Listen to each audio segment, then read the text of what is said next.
ఇకపోతే ఆ 25వ అధ్యాయంలో కింద చూడగలిగితే ముమ్మారు వాడ పగిలి శ్రమలు పడ్డాను. చూడండి, వాళ్ళు ఎవరన్నా ప్రయాణం చేశారా? దేవునికి స్తోత్రం. చేయలేదా? అవును. ఎందుకు చేస్తాం మనం? ఇప్పుడు మనకి కార్లు ఉన్నాయి, ఇప్పుడు మనకి ఏమున్నాయి? వాటర్ సైకిల్ ఉన్నాయి, ఇంకా మనకి ట్రైన్స్ ఉన్నాయి, ఇంకా మనకి ఏమున్నాయి? ఫ్లైట్స్ ఉన్నాయి.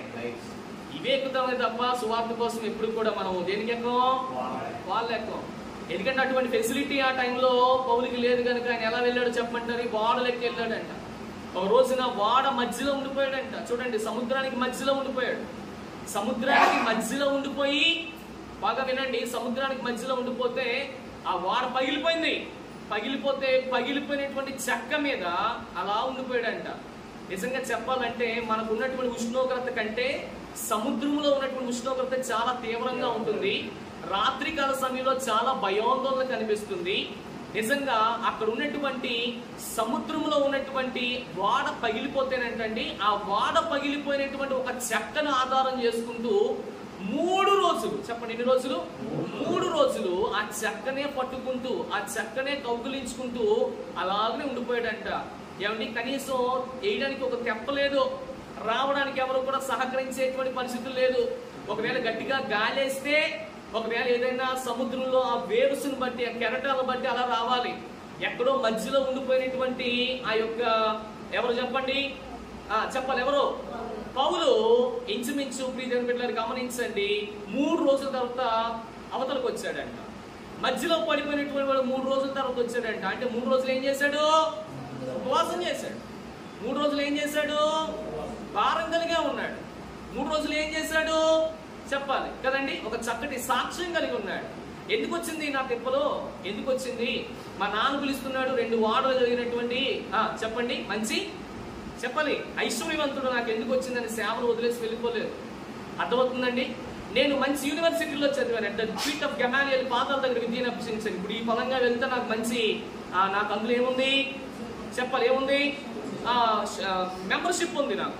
అంత మాత్రమే కాకుండా సినగోగులో మనోడు, సినగోగ్ అనేటువంటి ఒక ప్రత్యేకమైనటువంటి ఆర్గనైజేషన్, క్రైస్తవ ఆర్గనైజేషన్ లో మనోడు మంచి ఫిలాసఫర్ గా ఉన్నాడు. చాలా చాలా పదవులు ఉన్నాయి.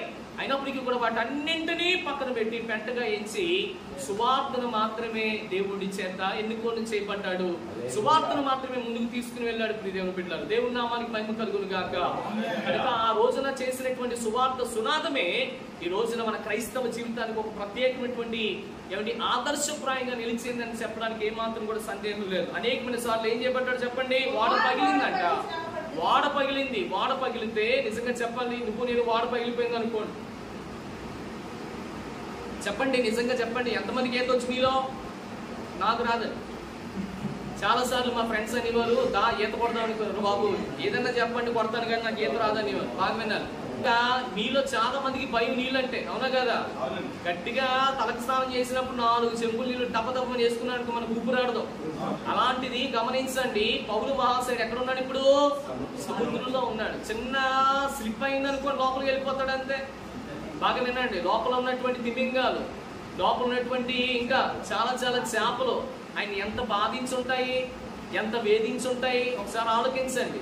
మనిషి అంత ఉన్నటువంటి చెక్క మీద పడుకొని 3 రోజులు వచ్చేసాడంటే అయ్యగారు దేవునికి స్తోత్రం. భారం ఏంటో తెలుసా? ప్రభా బ్రతికితే నీ సేవ చేస్తాను, బ్రతికితే నన్ను నీ సేవకునిగా నన్ను మరొకసారి జ్ఞాపకం చేసుకోండి, ఇంకా చాలా సేవ ఉంది నాయనా, నన్ను ఒకసారి జ్ఞాపకం చేసుకోండి అని దేవుని పట్ల భారం కలిగి బాధ్యత కలిగి ప్రియమైన బిడ్డల ముందుకు వెళ్ళాడు అనే విషయాన్ని జ్ఞాపకం చేస్తున్నాను. ఇకపోతే మూడోదిగా అక్కడ వాక్యాన్ని చూడగలిగితే రాత్రి పగళ్ళు సముద్రంలో గడిపేశాడు. అక్కడే ఉంది, సముద్రంలోనే గడిపాడంట రాత్రి కానీ పగలు కానీ.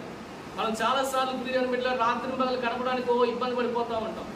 గడిచినటువంటి మీకు అందరికీ తెలుసు, గడిచినటువంటి 3 నెలలు 4 నెలల నుంచి కూడా మనం ఆన్లైన్ ప్రేయరే చేస్తున్నాం, అవునా కదా? అవునా? మీలో చాలా మంది తెలుసు, మొన్నటి వరకు మార్నింగ్ పెట్టాం, కానీ గత 3-4 నెలల నుంచి రాత్రి మాత్రమే ప్రార్థన చేస్తాం. మీకు విషయం చెప్పమంటారా? ఇప్పుడు వచ్చిన వారి కంటే రాత్రి వచ్చిన వారు ఎక్కువ మంది ఉన్నారు. ఎందుకో తెలుసా? రాత్రి అంతా ప్రభు కోసం మరి ఏం చేస్తారో తెలుసా? శ్రమ పడ్డారు. చాలాసార్లు మీరు కూడా శ్రమ పడుతున్నారు, ఉదయం అంతా వెళ్తున్నారు, కానీ రాత్రి అంతా ప్రయాసపడి అలసిపోయి ఏమిటి ప్రియ బిడ్డారా సొలసి మీ శరీరాలని ఏం చేసుకున్నారో తెలుసా? ఒకవేళ బాలేదు కాబట్టి ఆ విధమైనటువంటి పరిస్థితుల్లో గుండా మీరు వెళ్తున్నారు. కానీ ఎక్కువగా మనమంతా కూడా శ్రమ పడవలసింది ఎప్పుడునంటే ఉదయం కాదంట, రాత్రి అంతా. అందుకని యేసుక్రీస్తు ప్రభువు ఉదయం అంతా శ్రమ పడ్డాడు, రాత్రి మరలా వచ్చేటువంటి ఉదయానికి ఛార్జింగ్ పెట్టుకున్నాడు. అవునా కదా? దేనికోసం దేనికోసం? రాబోతున్నటువంటి పరిచర్య కోసం. ఆ మరుసటి రోజు జరుగుతున్నటువంటి దయ్యాలను వెళ్ళగొట్టే విషయంలో కానీ, లేకపోతే స్వస్థపరిచేటువంటి విషయంలో కానీ, ఇంకా చాలా చాలా విషయాల్లో ప్రభు ఏం చేశాడో తెలుసా? ఆ రాత్రంతా కూడా ప్రయాసపడి ప్రార్థన చేశాడు.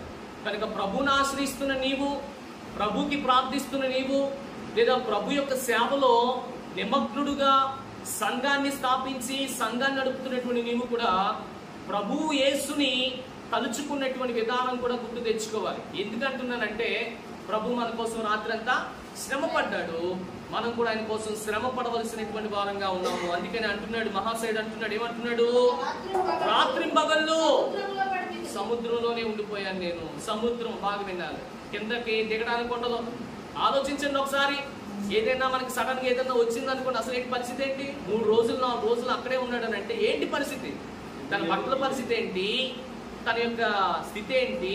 గమనించండి. ప్రతిరోజు మనం కాలకృత్యాలు తీసుకుంటాం కదా, 3-4 రోజులు కాలకృత్యాలు ఎలా తీర్చుకున్నాడు అసలు?